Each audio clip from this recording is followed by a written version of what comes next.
Welcome to the recording for Lesson 2.06 in Physical Science, Newton's Second Law of Motion.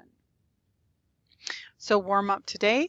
Let's review the idea. The tendency to resist a change in an object's motion is A, work, B, a balanced force, C, inertia, D, an unbalanced force, and E, unsure. So think about that, reviewing from vocabulary from the past. C, inertia is the definition of an object that resists a change in motion. Right, so our I can statements are up here on the board. We're going to be learning about Newton's second law of acceleration, and we'll explain how force, acceleration, mass apply to Newton's second law, along with comparing and contrasting different types of forces. Looking at study guide questions 3, 5 through 7. So you might want to pause this to make sure you get this, and also use the course content helps to make sure you understand this idea, since there are several study guide questions with that. So let's start with, excuse me, let's start with this idea that we want to introduce the topic of what Newton's law is. It is a force applied to an object equals the object's mass times the object's acceleration. So force is a product of mass and acceleration. And you can see the formula here on the board. Another way to say the law is in the green. So the green and the black and bold are just different ways of saying it. I like to show different ways to say it because I know that sometimes our definitions get very specific and wordy. So for an example of that goes along with this, the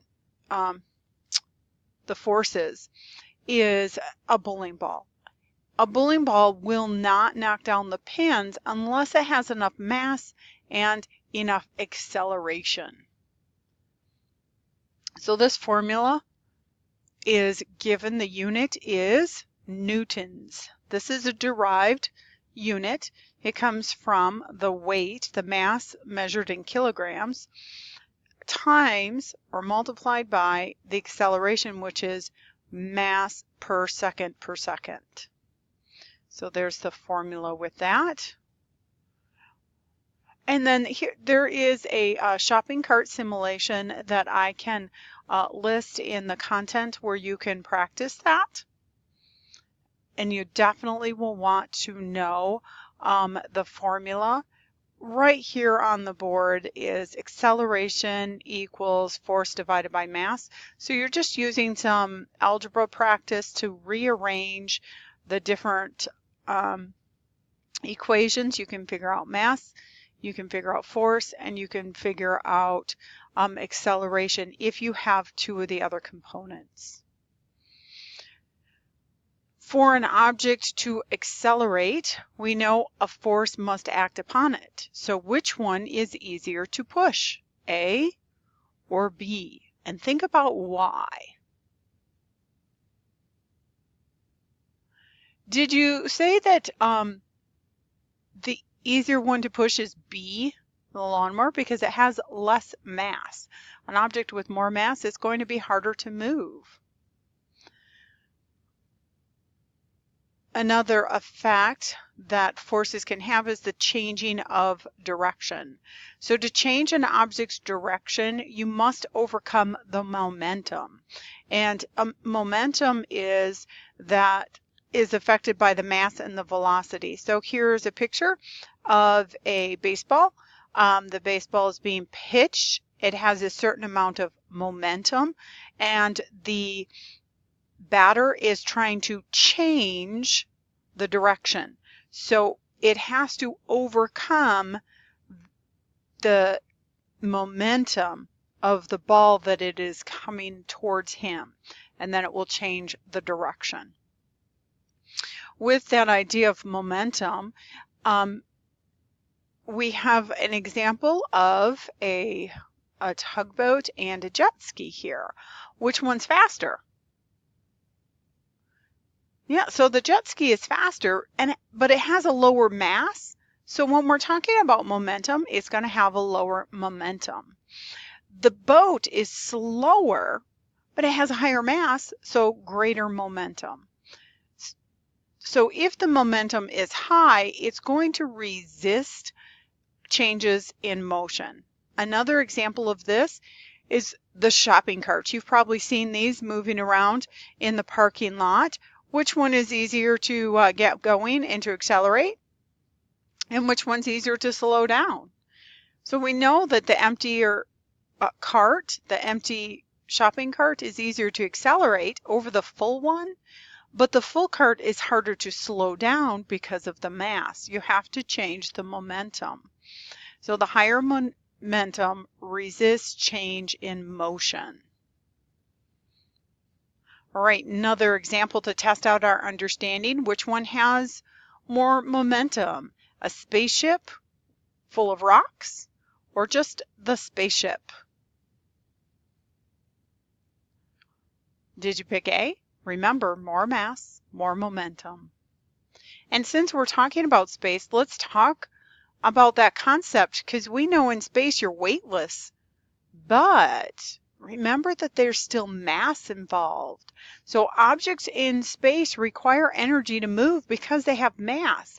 It just needs a little bit will create more movement. They won't have to use as much force, but they still have mass, so they need to use those principles that we're talking about for motion. Okay, another question. Let's get this all on the screen too.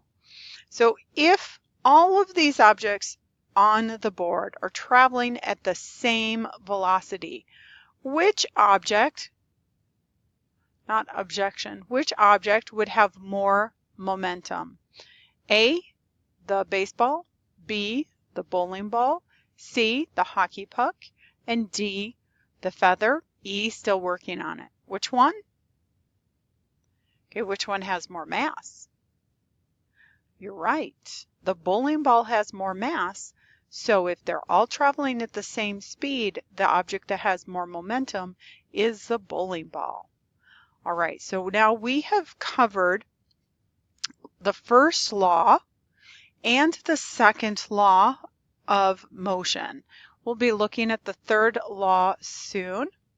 So make sure you get this in your notes. You'll definitely need to know this. We've also talked about how momentum is affected by mass and velocity. And if you have a higher momentum, you're going to resist the changes more. Then we've also talked about objects in space, how we call them weightless, but they still have mass, so they have momentum. And as the mass increases, changing direction is going to require more force. We've also talked about that high momentum and low momentum with the jet ski and the boat and the different balls and the cart.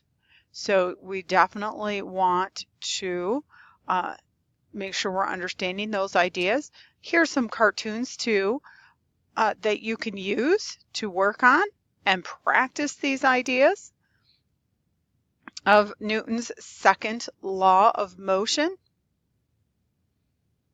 You can just pause these and work on them if you want. There's some calculator problems that you can work on. Test them out. Make sure you understand. And then this is a picture of it all together. The first law, the second law, and what we'll cover next, the third law. All right, so today, please make sure that you are doing lesson 2.06 and complete the practice quiz. Hopefully by the end of today, you will have a pretty good understanding of what's going on, or at least have the notes ready for you to review for next time. Code word for today: